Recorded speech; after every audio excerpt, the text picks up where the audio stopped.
പിന്നെ ഞാൻ പറഞ്ഞത് ശരി എന്നതിൽ നിൽക്കാതെ ഈ എക്സ്പീരിയൻസിന്റെ വിഷയത്തിൽ തന്നെ ഈ ഇവര് ഇപ്പൊ അവര് ചോദിച്ചു, അദ്ദേഹത്തോട് ചോദിച്ചു, സൈക്കാട്രിസ്റ്റിനോട് ചോദിച്ചു, നിങ്ങൾ വന്ന രോഗികളെ മുഴുവൻ ശരിയാക്കി വിട്ടിട്ടുണ്ടോ? തീർച്ചയായിട്ടും ഉണ്ടാവില്ല. അത് ഒരു ഡയലോഗ് കാച്ചി അതെ, വന്ന ഒരൊറ്റ രോഗിയെ പോലും അതെ അതെ അതാർക്കും അങ്ങനെ പരിപാടിയായി. ഞാൻ പറയുന്നത് അതാർക്കും അങ്ങനെ അഭിപ്രായം ഉണ്ടാവില്ല. ചിലപ്പോ ജ്യോതിഷന്റെ അടുത്ത് ഒരാൾ പോകുന്നു, അയാളെ ചികിത്സിക്കുന്നു, അയാൾ മാറുന്നു, കുറെ പേര് മാറാതിരിക്കുന്നു. മനുഷ്യന്റെ ഒരു അവസ്ഥ എങ്ങനെയാണ്? അതുകൊണ്ടാണ് ഈ മനുഷ്യൻ ഇതിൽ പോയി വിശ്വസിക്കുന്നത്. അലോപ്പതിയിൽ ശരിയായിട്ടില്ലെങ്കിൽ ആയുർവേദത്തിൽ പോകും, അത് ശരിയായില്ലെങ്കിൽ ഹോമിയോയിൽ പോകും, അത് ശരിയായില്ലെങ്കിൽ പിന്നെ ചൈനീസ് മെഡിസിനിൽ പോകും, അക്യുപങ്ചറിൽ പോകും.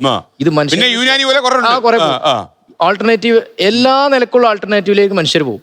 അത് ശാസ്ത്രജ്ഞന്മാർ വരെ പോകും. ഞാനൊരു ചെറിയ സംഭവം പറയാം. 1960-കളിൽ നാസയുടെ റേഞ്ചേഴ്സ് മിഷൻ നടക്കുകയാണ് ചന്ദ്രനിലേക്കുള്ള. അപ്പോ 6 പരാജയപ്പെട്ടു.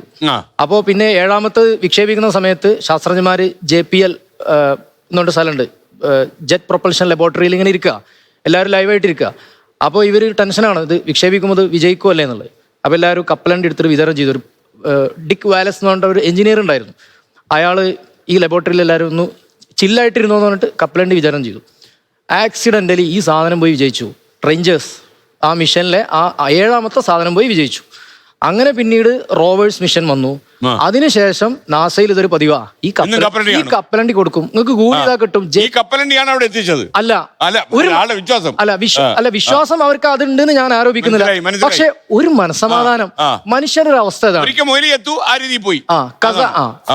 അപ്പൊ ഇന്ത്യൻ ശാസ്ത്രജ്ഞന്മാര് തേങ്ങ ഉടക്കുന്നുണ്ട്. നിസാർ എന്ന് പറഞ്ഞൊരു പ്രൊജക്ട് ഉണ്ട്, ISRO ഇന്ത്യൻ ശാസ്ത്രജ്ഞന്മാരും തമ്മിൽ. NASA ISRO aperture radar mission എന്നാണ് അതിന്റെ പേര്. ഇന്ത്യൻ ശാസ്ത്രജ്ഞന്മാർ തേങ്ങ കൊടുക്കുന്നു, നാസ തേങ്ങ ഉടക്കുന്നു, നാസയിലെ ശാസ്ത്രജ്ഞന്മാർ ഈ കപ്പലണ്ടി കൊടുക്കുന്നു. JPL ലക്കി പീനട്ട് എന്ന് ഈ വായിച്ചാൽ നാസയുടെ ഈ കഥ നമുക്ക് സ്കോപ്പുള്ളതാണ്.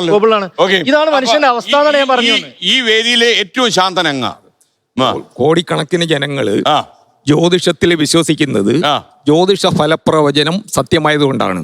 ഇല്ലെങ്കിൽ ഇത്രയും പേര് ഇത് വിശ്വസിക്കത്തില്ല. ഇത് കാലത്തിന്റെ ശാസ്ത്രമാണ്.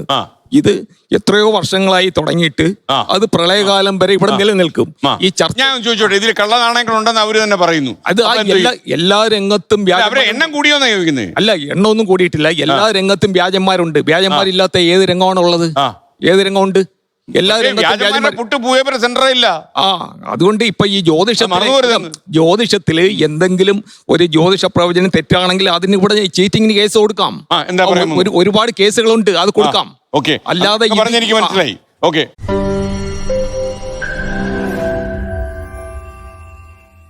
ലോകത്തെവിടെയായാലും ഏത് സമയത്തും 24 വാർത്തകളും ഓഗ്മെന്റഡ് റിയാലിറ്റി പാക്കേജുകളും എക്സ്പ്ലെയിനറുകളും വിശദമായി കാണാൻ ഞങ്ങളുടെ YouTube ചാനൽ നിങ്ങൾക്ക് സബ്സ്ക്രൈബ് ചെയ്യാം.